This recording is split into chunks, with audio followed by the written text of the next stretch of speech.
All right. I'm going to say this to you, Scorpio. This is not the week to stay at home. This is not the week to stay at home.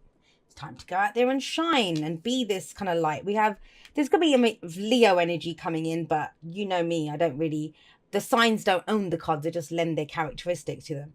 So let's start off with the Nine of Swords. And have a look. Remove the Nine of Swords. What do we have? What are we left with? Some beautiful energy, right? Ace of Wands, Seven of Pentacles, Sun, the King of Wands, Three of Cups. And yet, it's the underlying energy. Stress, anxiety, worry. I'll tell you this. You guys are going to be at your scorpionic best this week. No one's going to see this. That's the thing with Scorpios. They go through stuff and no one ever sees what it is because it's so deeply hidden. And that's what your reading is literally showing that. Literally showing that, right? So, let's have a look. This is about stress, anxiety, worry, lack of sleep. I mean, some of you just might not be sleeping. That's what it could be showing, that it's lack of sleep coming in. But I kind of feel like you're going through it kind of stressed out. I always say this about the Nine of Swords. No one wakes up that morning and thinks, ooh, it'd be great to be stressed out today or not to get any sleep or not to do whatever. No one decides that. It's one of those things. And yet the Nine of Swords says things are not as bad as they seem. No matter what's going on, it gets bigger and it gets bigger and it looks worse in our heads because we keep, we'll keep going over and over and over and it becomes bigger and bigger and bigger and bigger. I really don't think, especially with the energies coming up, but that's not even me being my little, Sagittarius rising optimistic best that I always am. Your reading says that it's not as bad as it seems. Now, like I said, Libra got this in exactly the same place and I shuffled like a beast in between readings. Ace of Wands here. What are you trying to start? What is this new beginning?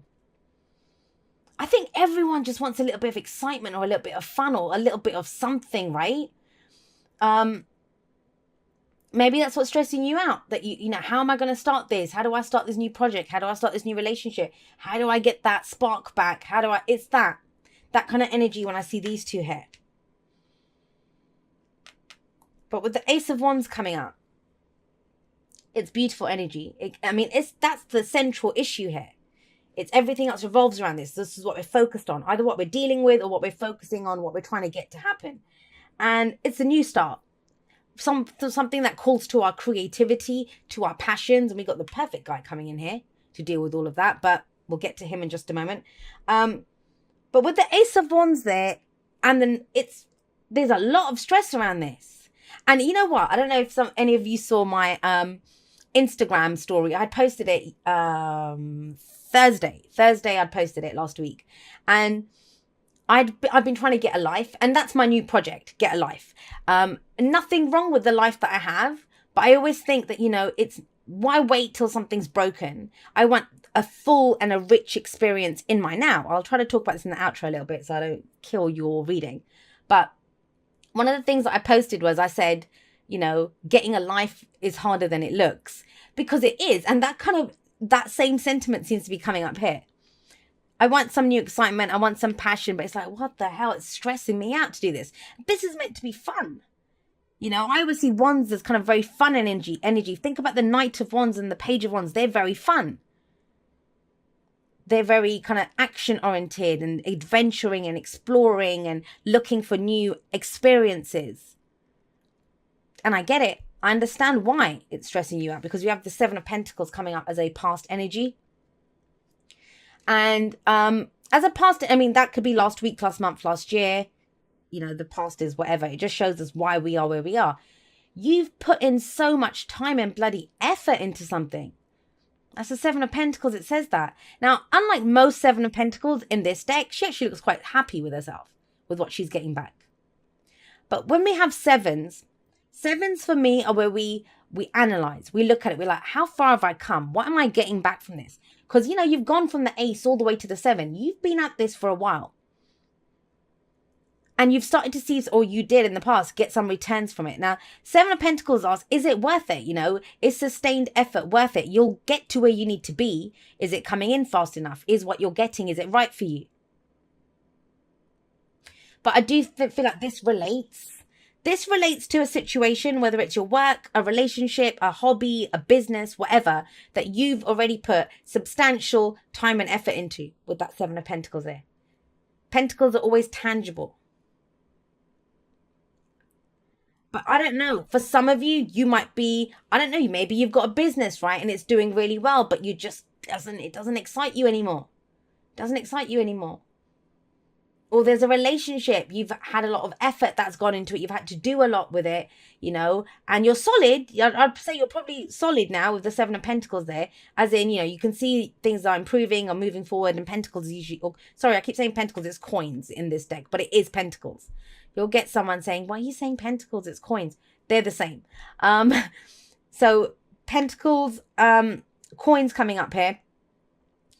With that 7 there, you've already done this. So it's now you're looking at, well, you know, maybe that's killed the passion. Maybe all the work and effort you put into getting that promotion or whatever, it's killed your love of the job. And so you're trying to get that spark back with the Ace of Wands. But guess what? We have, forget the spark, you've got the bloody whole sun coming in here in the present. Now, out of this, so this is not in vain. Those of you that think I put in all that time and effort for nothing, and I think some of you are doing that. That's what this is.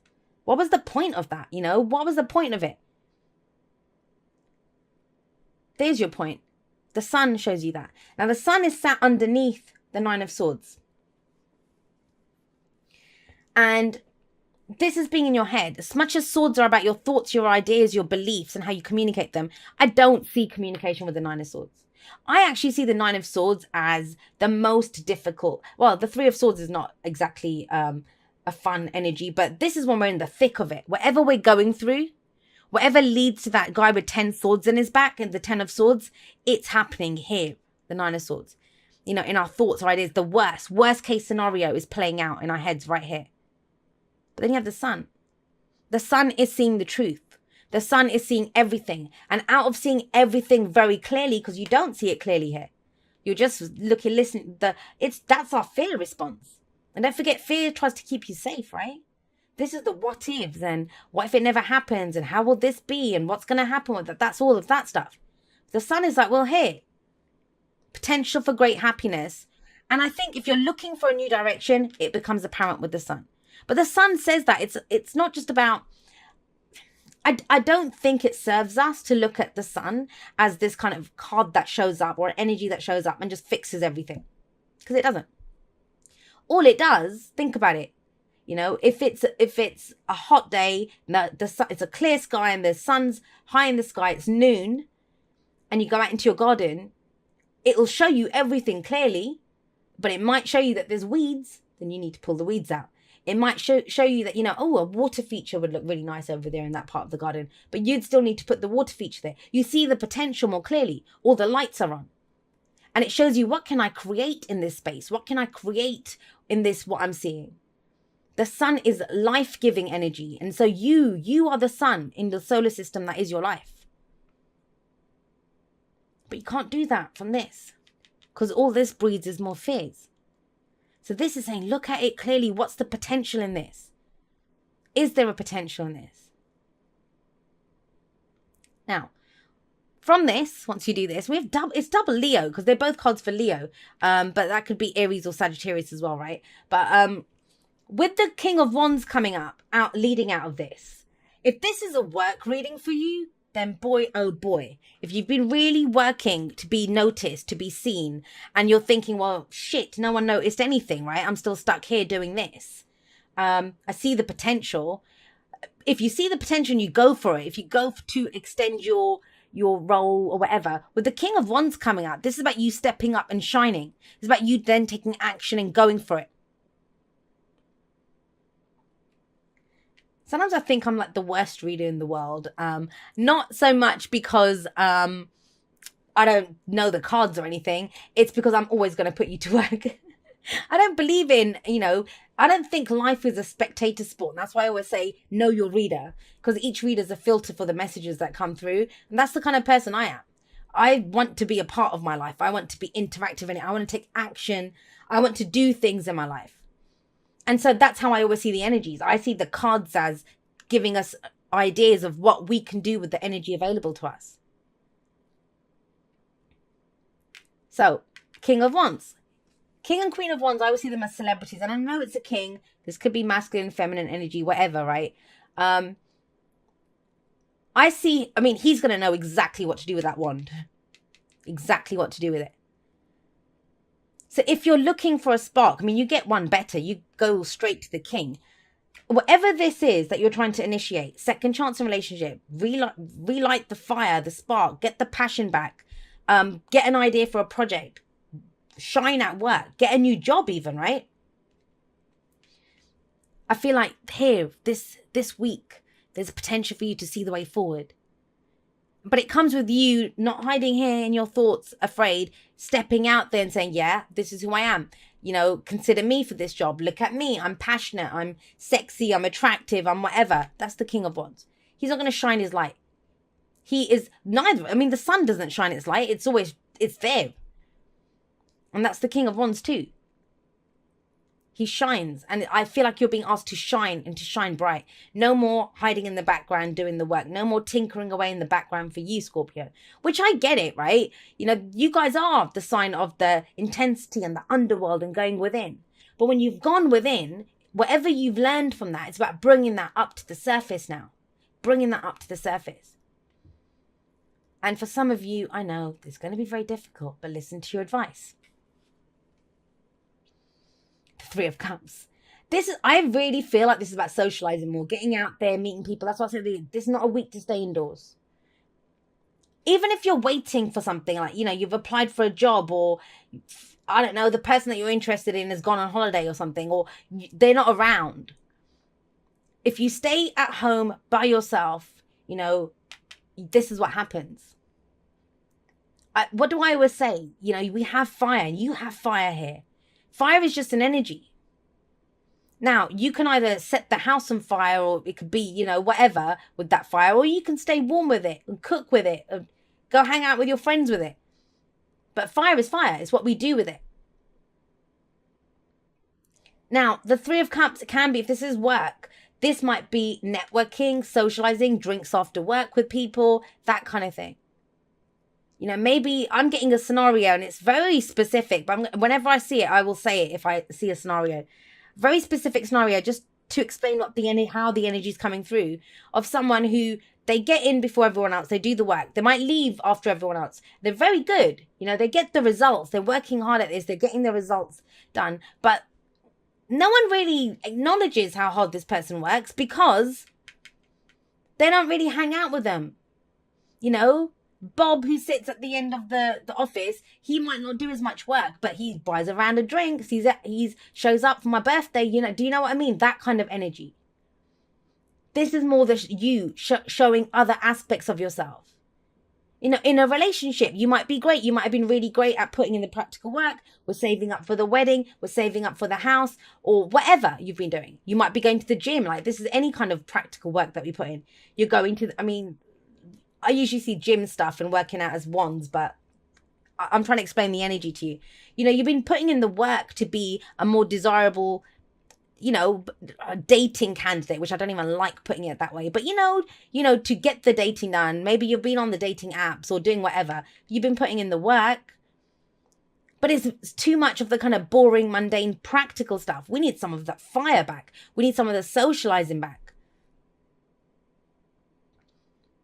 You can swipe left, right all day long. It doesn't make a difference if you don't actually go out and hang out with someone, right? And that's your advice, the Three of Cups. Now, for others of you, this very simply, with the Three of Cups here and the Nine of Swords here, is to talk out these fears with someone. That's your network of support. That's your the people that love and support you and that you love and support. Because there's very kind of solo energy going on here. Maybe you've been struggling by yourself. But that fire's there. It's not gone out, even though you might have felt it has. You've been busy working on something, Scorpio. Seven of Pentacles tells me that. But it's time to bring it out into the light. And, you know, this is where another way to explain the energy to you. I'm sorry I'm giving so many, but they keep flying in at me. So that's what I mean. It's general. It's going to apply to everyone in a different way. But that's the energy that's out there. This is that case of, you know, you might be a musician, or you might be an artist, or I don't know, whatever you are. And you've been compiling this great portfolio of, you know, these are the photographs I've taken, the pictures that I've painted, or whatever it is, the music that I've done. But it's almost as if you keep doing that, working on it, but you're not actually bringing it out. You're not actually initiating it. You don't have the gallery opening, or, showing your artwork off, or, getting the album out there, or whatever. You're not actually bringing it out into the light, into the public. You're still working away at it. And it's like, well, you're at that point now where you've got enough. You've done enough of that work. Let's expand this. Let's grow this. Let's give birth to something new, right? Create something new. This is a very creative energies here. Let's take that passion somewhere. Let's do something with it. That can even go for self-work. You've done the work on yourself. Now it's time to shine. Show the world what this new Scorpio is that's been born.